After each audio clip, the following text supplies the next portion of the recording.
이 레퀴엠을 만들게 된 계기가 그의 스승인 슈만과 어머니가 비슷한 시기에 죽게 되었습니다. 그 슬픔이 이 브람스에게 너무나 크게 다가왔습니다. 사랑하는 어머니도 돌아가시고 존경하는 스승도 한꺼번에 돌아가시게 되었습니다. 그러자 그가 이 레퀴엠을 만들었는데 7악장 전체를 자신이 은혜 받은 시편 84편 1절부터 4절을 가지고 그 레퀴엠을 만들게 되었습니다.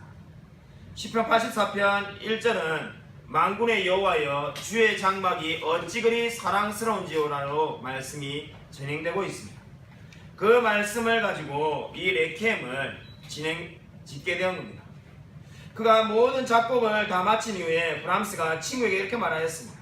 나는 이 곡을 지으면서 큰 위로를 받았다.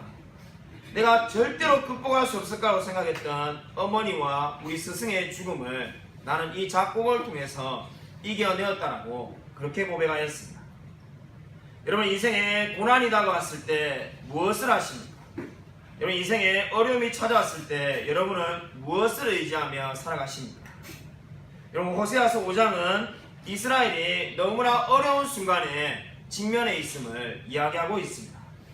우리 호세아 5장 15절에 되는 말씀을 읽었는데, 오늘 이 호세아서는 이 5장은 크게 두 가지를 기억하면 이야기가 아주 쉽습니다. 우리 위대한 설교자 스펄전 목사님이 성경을 가장 잘 이해하는 방법은 매듭이 어디 있는지를 잘 찾으라라고 그의 설교에서 여러 번 말하였습니다. 오늘 성경은 두 개의 매듭이 있습니다. 첫 번째 매듭은 하나님께서 이미 알고 계신 사실입니다. 그리고 두 번째는 오늘 설교의 제목인데, 우리가 알아야만 하는 사실이라는 또 다른 매듭이 있습니다. 오늘 먼저 하나님께서 이미 알고 계신 사실을 두 가지 성경이 말을 하고 있습니다. 오늘 이 5장을 보시면 하나님이 이미 두 가지를 알고 계신다라고 말씀하고 있습니다. 무엇을 알고 있습니까? 첫 번째가 4절을 보시면은 오늘 하나님께서는 이스라엘의 음란한 마음을 이미 알고 있다는 겁니다. 지금 이스라엘이 너무나 큰 고난이 다가와서 괴롭고 힘들기가 끝이 없는데, 그 이유가 바로 하나님이 이스라엘의 음란한 마음을 다 알고 계신다는 겁니다. 하나님 앞에서 이스라엘은 자신의 마음을 숨길 수 있다라고 착각하고 있지만은 하나님은 그 모든 마음들을 다 알고 계십니다. 그래서 5절을 보시면은 이스라엘의 교만한 얼굴이 드러났다라고 그렇게 말씀하고 있습니다. 우리가 사람의 얼굴을 보고 여러분 그 사람이 좋은 사람인지 나쁜 사람인지 어떻게 알 수 있겠습니까? 근데 이미 하나님은 이스라엘의 얼굴만 보아도 그의 교만이 보이신다라고 말씀하고 있습니다. 두 번째로 하나님이 알고 계신 사실이 무엇입니까? 두 번째로 하나님이 알고 계신 사실은 바로 6절을 보시면은, 우리 6절 말씀 이미 읽었지만은 우리 호세아 5장 6절 다시 한번 읽겠습니다. 시작. 그들이 양떼와 소떼를 끌고 여호와를 찾으러 갈지라도 만나지 못할 것을 이미 그들에게서 떠나셨습니다. 이 하나님이 알고 계신 사실 두 번째는 바로 소떼와 양떼를 이끌고 이스라엘이 찾아올 거라는 겁니다. 이미 찾아왔다는 것이 아니라 찾아올 거라는 것을 하나님이 다 알고 계신다는 겁니다. 근데 중요한 말씀은 그 뒷부분입니다. 찾아와도 하나님은 이스라엘을 만나지 않으실 거라는 겁니다. 왜 하나님이 이스라엘을 만나지 않습니까? 하나님이 요즘 말로 이게 뒤끝이 있어가지고 이제 하나님이 실망해서 만나지 않는다는 겁니까? 그런 것이 아닙니다. 바로 이스라엘이 진심으로 회개하지 않는다는 것을 하나님이 다 알고 계신다는 겁니다. 지금 이 6절에서 하나님이 이스라엘을 만나지 않는다는 것은 이스라엘이 진정으로 회개해도 용서하지 않는다는 뜻이 아닙니다. 이스라엘이 마음으로 하나님께 돌아올 마음이 전혀 없는데, 마치 자신들이 지금 이방신들을 그렇게 이용하듯이 소떼와 양떼를 하나님께 바치면은 하나님이 돌아오실 거라고 그렇게 믿고 있다는 겁니다. 그 마음에 있는 그 생각을 하나님이 이미 알고 계신다라고 성경은 말을 하고 있습니다. 그러므로 지금 이 호세아서 5장 6절이 말하는 바가 무엇입니까? 하나님은 진심으로 회개하지 않는 이스라엘을 받아줄 마음이 없습니다. 지금 이 호세아서 5장에 하나님이 이미 두 가지를 알고 있습니다. 이스라엘이 음란한 마음을 품고 있고, 그리고 진심으로 하나님께 돌아올 마음이 없이 그저 소떼나 양떼를 가지고 나올 것이라는 것을 이미 하나님이 알고 계신다라고 말씀하고 있습니다. 진정으로 이스라엘이 회개한다면 왜 하나님이 안 만나시겠습니까? 하나님은 이스라엘의 마음을 원하시고 계십니다. 마찬가지로 저와 여러분이 고난 가운데 있을 때 하나님은 저와 여러분에게 무엇을 원하십니까? 소떼와 양떼를 몰고 오는 것을 원하지 않습니다. 하나님께 뭔가 많은 것을 바치기를 원하지 않습니다. 하나님은 저와 여러분의 마음을 원하시고 계십니다. 저와 여러분의 인생에 고난이 다가왔다면 먼저 살펴보아야 될 것은 우리가 정말로 온전히 하나님께 마음을 드리고 있느냐는 겁니다. 고난이 어떤 이유에서 찾아왔든지 간에 우리가 온전히 하나님께 마음을 드리고 있는지 없는지를 먼저 점검해 보아야 됩니다. 아일랜드에 폴 카일이라는 신실한 크리스찬 의사가 있었습니다. 저도 아일랜드에 3년을 살아보았습니다만은 제가 30대 초반에 살았는데 저보다 그 당시에 젊었던 사람을, 저보다 더 어린 사람이요, 어린 사람들을 만나기가 교회에서 쉽지 않았습니다. 근데 이 폴 카일이라는 크리스찬 의사도 똑같은 고민을 하게 되었습니다. 자기가 이 아일랜드에서 그리스도인인데 젊은 청년이 교회 가면은 거의 없습니다. 그때 그 기도하는 가운데 하나님이 이러한 마음을 주십니다. 너의 직업을 가지고, 너의 재능을 가지고 하나님께 영광을 돌리라. 가만히 생각하니까 뭐 재능이 뭐가 있을까? 기타를 잘 치는 재능이 있다는 것을 알게 됩니다. 그래서 이 폴 카일이라는 신실한 크리스찬 의사가 커뮤니티 오브 더 킹이라는 기독교 단체를 만듭니다. 젊은 애들에게만 복음을 전하는 단체를 만들어서 끊임없이 청년들에게 복음을 전합니다. 방법은 한 가지, 자신이 의사를 하면서 남는 시간에 길거리에 나가서 기타를 치며 찬양을 부릅니다. 찬양을 부르니까 이 사람 저 사람이 모여들면서 쳐다보기 시작합니다. 그들에게 뭔가 들려줄 새로운 찬양이 없을까? 그때 자신이 사랑하는 시편 23편의 말씀이 떠오르기 시작합니다. 시편 23편의 말씀을 가지고 어떻게 찬양을 짓는가?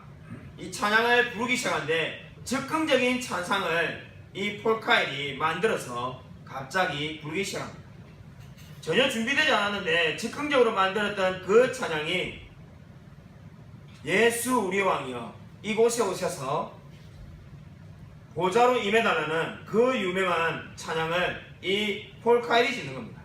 우리도 너무나 많이 부르고 있죠. 예수 우리 왕이여 이곳에 오셔서 보좌로 임하여 달라는 그 유명한 찬양을 바로 이 폴 카일이 짓게 되었습니다. 폴 카일이 이 찬양을 짓고 난 다음에 이렇게 말하였습니다. 이 노래는 제 노력의 결과가 아닙니다. 제가 이 노래를 만들기 위해서 밤새도록 고민한 적도 없습니다. 성령님이 한꺼번에 임하셔서 한순간에 짓게 되었고 순식간에 온 세계에 이 찬양이 번지게 된 겁니다. 여러분, 이 이야기가 무엇을 보여줍니까? 하나님은 지금도 온전히 하나님께 마음을 드린 사람을 찾고 있습니다. 폴 카일이라는 한 의사가 하나님께 온전히 마음을 들었을 때 저와 여러분이 그렇게 자주 부르는 예수 우리 왕이여 이곳에 오셔서 보좌로 임해달라는 그 유명한 찬양을 만들게 된 것입니다. 그렇습니다. 지금도 하나님은 온전히 하나님께 마음을 드리는 자를 찾고 계십니다. 오늘 5장에 두 가지 매듭이 있다고 제가 이미 말하였습니다. 첫 번째 매듭이 하나님이 이미 우리에 대해서 알고 있는 사실이었습니다. 두 번째 매듭이 바로 우리가 반드시 알아야만 하는 사실 세 가지를 호세아는 말을 하고 있습니다. 이미 하나님이 두 가지를 알고 계신다고 했죠.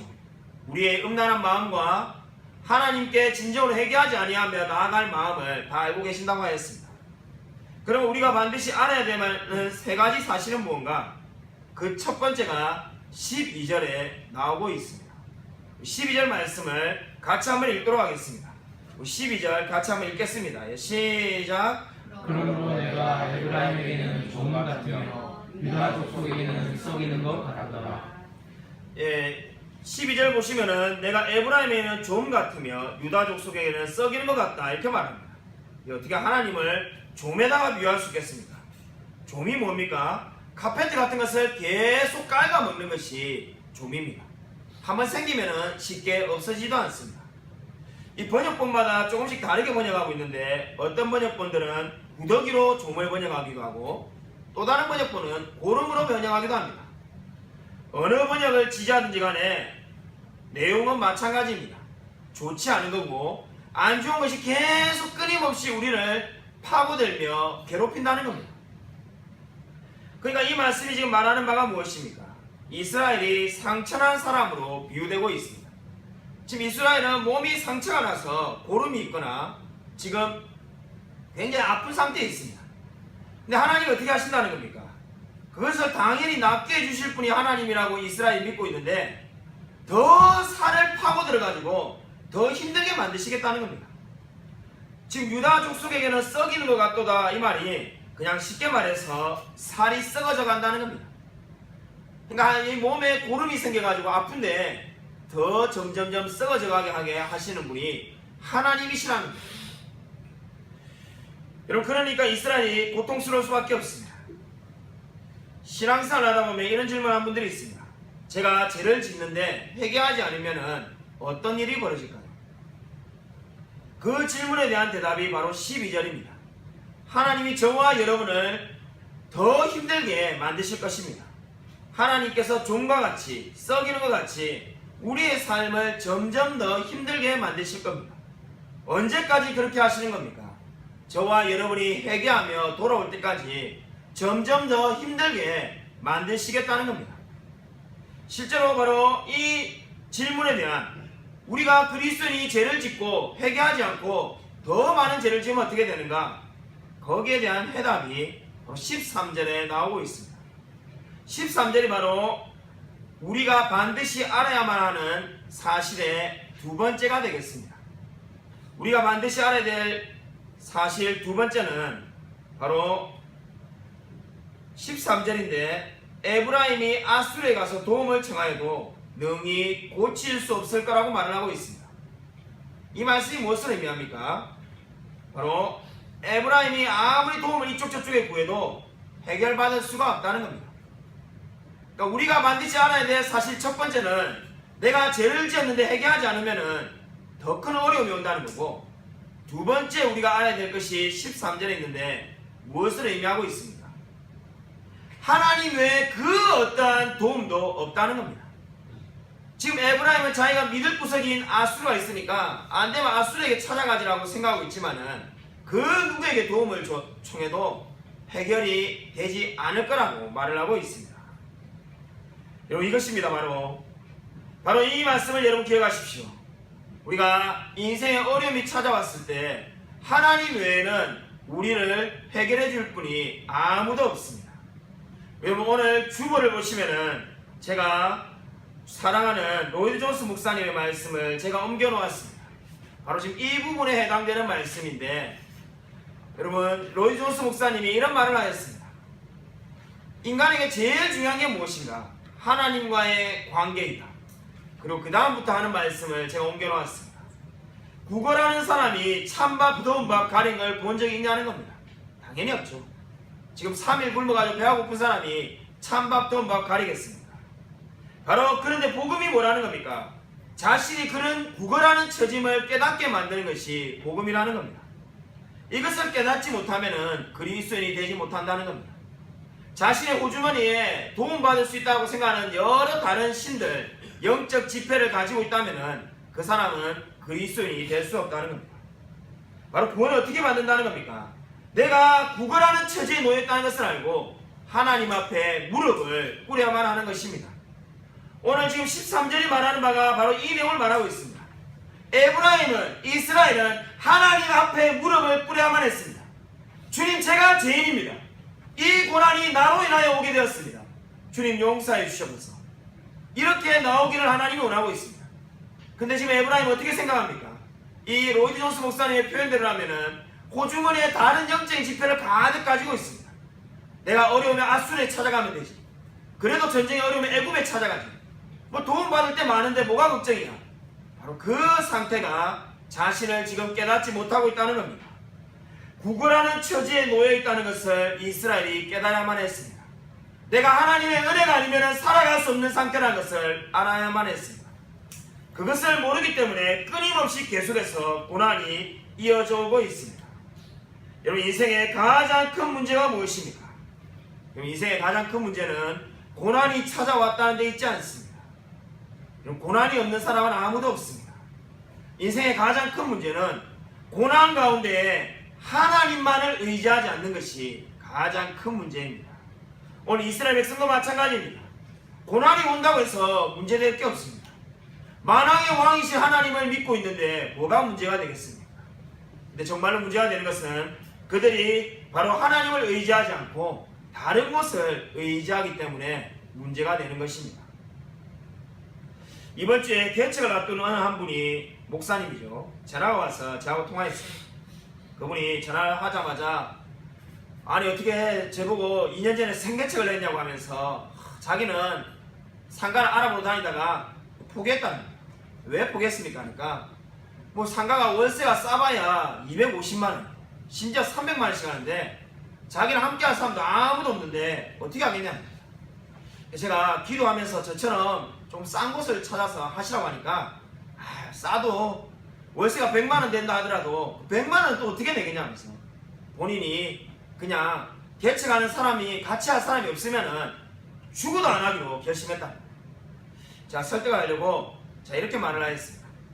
그럼 선교사님들은 어떻게 선교하겠습니까? 우리 다음 주에 미얀마에 나가시 우리 김현웅 선교사 와서 말씀을 전할 건데 미얀마에 나가면 누가 같이 함께 동행할 사람이 있는 게 아니지 않습니까? 제가 그분에게 이렇게 말했죠. 미얀마나 러시아나 아프리카에 나가는 선교사님을 어떻게 선교하겠습니까? 그냥 다 믿음으로 나가는 겁니다. 그건 선교사님이니까 나가는 거죠. 우리는 그렇게 할 수 없다는 겁니다. 이야기가 깁니다마는 계속 못한다고 하길래 제가 전화해 대고 이렇게 말했습니다. 그러면은 사람이 있어야만이 개척을 하신다고 하니까 그럼 몇 명이 필요합니까? 제가 그 사람들이 모이게 해달라고 기도해 드리겠습니다. 그냥 가만히 생각하시다. 전화해서 이제 기다리십니다. 본인이 생각을 안 해본 거죠. 제가 먼저 물었습니다. 30명이 되면 하시겠습니다. 이거 너무 좀 감사하긴 하지만 너무 욕심이죠. 그러면 20명, 10명 되면 하시겠습니까? 당연히 하죠. 그러니까 제일 마지노선에 내가 정말로 몇 명만 있으면 하겠다고 말하는 걸 말씀해 주십시오. 그럼 제가 그 사람이 모이도록 기도해 드리겠습니다. 그래서 가만히 생각하시더만은 전화해 드리고 3명만 있으면 하겠답니다. 자기 가족 빼고 3명만 있으면 하시겠다 이렇게 말을 하더라고요. 제가 뭐라고 대답했을까요? 3명만 있으면 할 수 있는데 왜 아무도 없으면 할 수가 없습니까? 우리가 엄청난 믿음이 저도 있지는 않지만은 그래도 우리가 적어도 목사가 하나님이 3명은 보내주실 거라는 믿음을 가지고 있어야 되지 않겠습니까? 아무도 없이 시작해도 하나님이 3명의 영혼을 보내줄 거라고 믿고 나아갈 수 있지 않겠습니까? 3명은 할 수 있는데 아무도 없으면 못한다는 기준은 누가 만들어주는 겁니까? 그분이 아무 대답을 안 하시더라고요. 여러분, 이 이야기가 무엇을 보여줍니까? 여러분, 우리에게 믿음이 필요한 겁니다. 인생의 모든 사람들에게 물어보십시오. 자기 앞을 가로막고 있는 큰 산과 같은 고난이 있습니다. 그 고난이 자기의 정말 가슴이 답답하고 정말로 우울하게 만드는 고난이 모든 사람들에게 다 각기 있었습니다. 내용만 다르다 뿐이지 다 각기 있습니다. 근데 우리가 그것을 어떻게 이겨낼 수 있습니까? 그 고난보다 하나님이 더 크신 분이라는 것을 알 때 그 문제를 이겨낼 수 있는 것입니다. 바로 여러분, 오늘 이스라엘의 이 문제를 보십시오. 그들의 문제는 하나님께 나오지 않고 하나님을 의지하지 않고 끊임없이 스스로 모든 문제를 해결하려고 하는 거기서부터 지금 모든 어려움이 찾아오고 있는 것입니다. 여러분, 인생에 고난이 찾아왔습니까? 괴로우십니까? 내가 아무것도 할 수 없는 이 상황이 무조건 나쁜 것이 아닙니다. 제가 여러분에게 한 이야기를 들려드리겠습니다.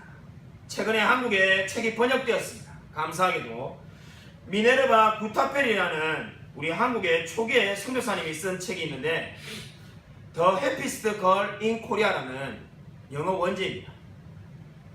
이 내용이 한국에서 가장 행복한 소녀라는 뜻을 가지고 있는데 부안만에 찾아온 선교사님이 이 조선의 소녀 옥분이를 만나고 난 다음에 쓴 책입니다. 1892년에 송옥분이라는 소녀가 조선 땅의 가난한 농촌에서 태어났습니다. 저도 몰랐는데 1901년에 조선 땅에 큰 기근이 있어서 집이 너무나 어려우니까 이 부모가 딸을 부잣집에 팔아버렸습니다. 먹고 살기 힘드니까 옥분이를 부잣집에 팔아버렸습니다. 부잣집에서는 딸을 샀는데 한여로 샀으니까 노예처럼 부려먹고 날마다 때렸다고 합니다. 얼마나 많이 때리고 맞았든지 겨울에 얇은 옷을 입고 일하다가 동상이 걸렸는데 그 학대 때문에 큰 병이 찾아왔습니다. 손과 발에 동상 걸린 부부가 썩어져 가기 시작하니까 일을 못한다는 생각에 부잣집에서 그 옥분이를 병원 앞에다가 던져놓고는 의사가 치료하려면 치료하고 죽으려면 내버려 두려 하면서 가버렸습니다. 이 서울에 있는 이 병원에서 아이를 치료하다가 바로 구타펠 선교사님을 만나게 된 겁니다. 8개월간의 치료 끝에 이제 겨우 살아나게 되었습니다. 1906년 9월에 이 목숨을 겨우 건졌는데 동상 후유증으로 인해서 양 손목과 한 다리를 자르게 됐습니다. 그러니까 양 손목이 없고 한 다리가 없습니다. 그런데 이제 그 선교사님과 같이 병원에 있습니다. 구타펠 선교사님이 미국에서 간호사였기 때문에 병원에서 열심히 일하면서 이 송옥분이를 돕고 있습니다. 크리스마스가 다가와가지고 이 구타펠 선교사님이 자기 나라에 이제 선교 후원을 해줘서 감사하다고 편지를 쓰고 있었습니다. 그때 옆에서 보고 있던 송옥분이가 이렇게 말을 합니다. 그 카드의 맨 마지막에다가 조선에서 제일 행복한 소녀 송옥분이가 전하는 말도 있다라고 그렇게 좀 적어주시면 안 되겠어요? 그때 이 구타펠 선교사가 너무나 놀랍니다. 아니, 네가 무슨 조선에서 가장 행복한 소녀냐? 그래서 뭐가 그렇게 감사하냐? 자기가 감사한 것을 정리해보니까 감사한 것이 6개가 있다는 겁니다. 6개의 감사한 것이 있다는 말에 놀랍니다. 그 6개를 카드에 적어달라는 겁니다. 첫 번째, 선교사님들에 의해서 자기 몸이 낫게 되어서 감사드립니다. 두 번째, 병원에 온 이후로는 주인으로부터 더 이상 매를 맞지 않고 살게 되므로 감사를 드립니다. 세 번째, 병원에 온 이후로 더 이상 굶지 않게 되어서 감사를 드립니다. 네 번째, 이제 병원에 와서 다시는 자기를 괴롭히는 주인을 만날 필요가 없기 때문에 감사를 드립니다. 다섯 번째, 병원에 와서 처음으로 평생에 처음으로 크리스마스 트리를 볼 수 있게 해주심을 감사를 드립니다. 여섯 번째, 가장 감사한 것은 선교사님을 통해서 하나님을 알고 예수 그리스도를 믿게 된 것입니다. 이 말을 듣고 선교사님이 너무나 감동을 받았습니다. 그 말을 듣고는 그 모든 미국에 보내는 선교편지에 조선에서 가장 행복한 소녀 손옥분이의 인사말입니다 하면서 그 6가지의 내용을 적어 보냈습니다. 미국에서 감동받은 사람들이 어떤 분들은 선교 후원금을 보내고 어떤 분들은 자신의 딸이 직접 쓰던 휠체어가 이 휠체어를 타고 다니다가 낫게 되었다면서 이제는 걷게 되었다고 그 휠체어를 보낸 분도 있다고 합니다. 여러분, 이 송옥분이가 그 송옥분 성도가 이렇게 지망으로 말을 하였습니다. 고통과 슬픔은 사람들이 생각하는 것처럼 나쁜 것이 아닙니다. 하나님은 우리에게 항상 희망으로 다가와 저의 인생을 인도하셨습니다. 여러분, 이 마지막 말을 반드시 기억하시기 바랍니다. 고통과 슬픔이 세상 사람들이 말하는 것처럼 항상 슬프고 항상 괴로운 게 아닙니다. 그 고통이 저와 여러분을 하나님께로 인도하게 될 것입니다. 여러분, 정말로 이 놀라운 진리를 믿고 있습니다. 오늘 우리가 반드시 알아야 될 세 번째 사실이 15절에 나오고 있습니다. 우리 15절 말씀을 같이 함께 읽겠습니다. 시작. 그들이 그 죄를 뉘우치고 내 얼굴을 구하기까지 내가 내 곳으로 돌아가리라. 그들이 고난 받을 때 나를 간절히 구하리라. 아멘. 하나님이 어떻게 하신다는 겁니까? 지금 우리가 반드시 알아야 될 사실 2가지가 뭐였습니까? 우리가 반드시 알아야 될 사실 2가지는 하나님이 회개하지 않는다면 고통을 계속 주신다는 거고, 거짓 회개로 하나님을 속이려고 하는 것도 속지 안 되고, 다른 곳을 의지하는 아수르나 다른 것을 의지하는 것도 하나님이 결코 용납하지 않는다고 말씀하셨습니다. 세 번째로 우리가 고난 가운데 반드시 알아야 될 사실이 무엇입니까? 우리가 그 죄를 뉘우치고 내 얼굴을 구하기까지 하나님이 내 곳으로 돌아가리라고 말을 하고 있습니다. 이 말이 무슨 말입니까? 하나님이 우리가 돌아오기를 간절히 기다리고 계신다는 겁니다. 하나님의 얼굴을 구할 때까지 기다리고 계시겠다는 거예요. 여러분, 저와 여러분이 고난을 당하고 있을 때, 저와 여러분이 어려움을 당할 때 하나님이 무엇을 원하시는 겁니까? 하나님의 얼굴을 구하며 나오기를 원하시고 계십니다. 왜 우리 인생 가운데 이렇게 고난이 많을까요? 왜 한 가지 고난이 끝나고 나면은 이제 좀 편안하게 살만하다 싶으면은 또 다른 고난이 찾아올 거예요. 저는 이렇게 생각하는 게 저만 그런 줄 알았는데 똑같이 말하는 분을 얼마나 많이 만난지 모릅니다. 인생에서 편안하게 살 수 있는 날은 몇 날 되지 않는 것 같습니다. 한 가지 고난이 끝나면은 또 다른 고난이 찾아오고 또 찾아옵니다. 왜 그렇게 우리가 고난이 많을까요? 그 모든 고난 가운데 하나님은 저와 여러분에게 무엇을 원하실까요? 바로 하나님의 얼굴을 구하시기를 원하시고 있습니다. 제가 하나님의 은혜가 필요합니다. 하나님이 아니면 살아갈 수 없습니다라고 고백하기를 원하시는 겁니다. 몇 년 전에 돌아가신 존 스토트 목사님이 이런 말을 한 적이 있습니다. 그리스도의 십자가에 놀라운 능력이 있습니다. 그리스도의 십자가는 가장 둔한 양심도 깨우며 가장 완악한 마음도 녹일 수 있습니다. 그렇습니다. 하나님의 은혜는 저와 여러분의 가장 완악한 마음도 가장 둔한 양심도 다 변화시킬 수 있습니다. 이스라엘이 지금 이렇게 하나님께 나오려고 하지 않지만은 하나님의 얼굴을 구할 때 그 모든 마음들이 변화되게 될 것입니다. 저와 여러분도 마찬가지입니다. 우리가 정말로 하나님을 의지한다면은 하나님께서 모든 것들을 다 은혜로 채워주실 것입니다. 여러분이 정말로 지금 힘든 가운데 있습니까? 마음이 추스릴 수 없을 정도로 괴로우십니까? 여러분, 하나님의 은혜를 바라보십시오. 하나님께서 지금도 여러분이 하나님께 구하기를 기다리고 계십니다. 청교천의 빈민의 성자라고 불리던 노무라 모토유키 목사님을 아십니까? 이 훌륭한 목사님에 대해서 들어본 적이 있습니까?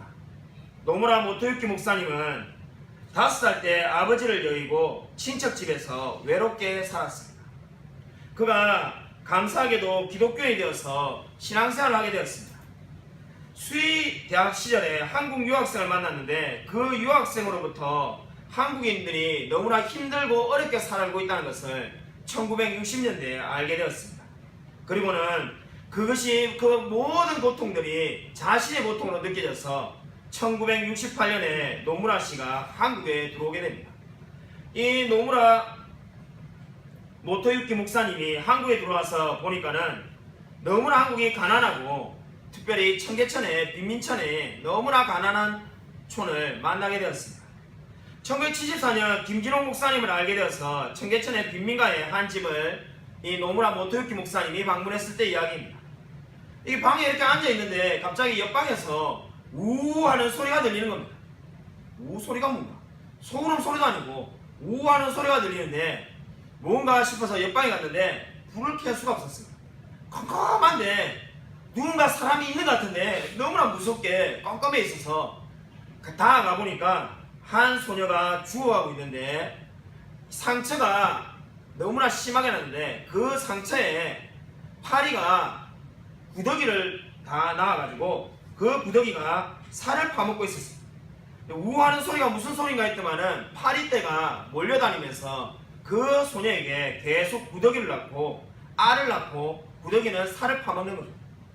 김진홍 목사님과 이 노무라 목사님이 그 소녀를 치료해 주었습니다. 안타깝게도 병이 완전히 다 낫지 않아서 2달 뒤에 죽게 됩니다. 이 사건이 노무라 목사님을 완전히 변화시키게 됩니다. 도대체 어떻게 이렇게 살아갈 수가 있는가? 내가 이 영혼들을 위하여 살아야 되겠다. 그리고 결심하기 시작해서 그가 사람들에게 이제 모금 운동을 펼칩니다. 1974년부터 1994년까지 그분이 2,000명이 넘는 빈민 아동에게 무료 급식을 제공합니다. 그리고 도쿄에 있는 자신의 집을 팔아가지고 청계천에 타가소를 지어주었습니다. 그리고 그뿐만 아니라 철거하는 사람들을 위해서 뉴질랜드에서 소 600마리를 사와서 그들에게 나누어 주기도 하였습니다. 1980년부터 50차례 그가 일본과 한국을 오가면서 송금한 돈이 당시 액수로 7,500만 원, 8억이 넘는 돈을 송금하기도 하였습니다. 그는 일본에 돌아가서 조그만 산골에서 목회를 하다가 검소한 삶을 살다가 하나님께로 돌아갔습니다. 노무라 모토유키 목사님이 죽어가면서 이런 말을 했다고 합니다. 저는 그 죽어가는 소녀가 저의 모든 인생을 바꾸었습니다. 자, 그 소녀를 만나고 난 다음에 주님이 저에게 원하시는 것이 무엇인지 알게 되었습니다. 저는 죽어서도 한국에 뼈를 묻기를 원합니다. 저는 주님께 받은 모든 은혜를 그들에게 나누었습니다. 여러분은 무엇을 의지하며 살아가고 있습니까? 여러분 정말 하나님께 받은 은혜를 나누며 살아가고 있습니까? 여러분 인생에서 여러분 가장 복된 것이 무엇입니까? 가장 복된 것은 하나님께 은혜를 받고 그 은혜를 값없이 나누는 삶입니다. 아무쪼록 오직 하나님의 은혜만을 갈망하며 고난 가운데도 늘 하나님의 얼굴을 추구하며 살아가는 저와 우리 모든 성도님이 되시기를 주님의 이름으로 간절히 축원드립니다.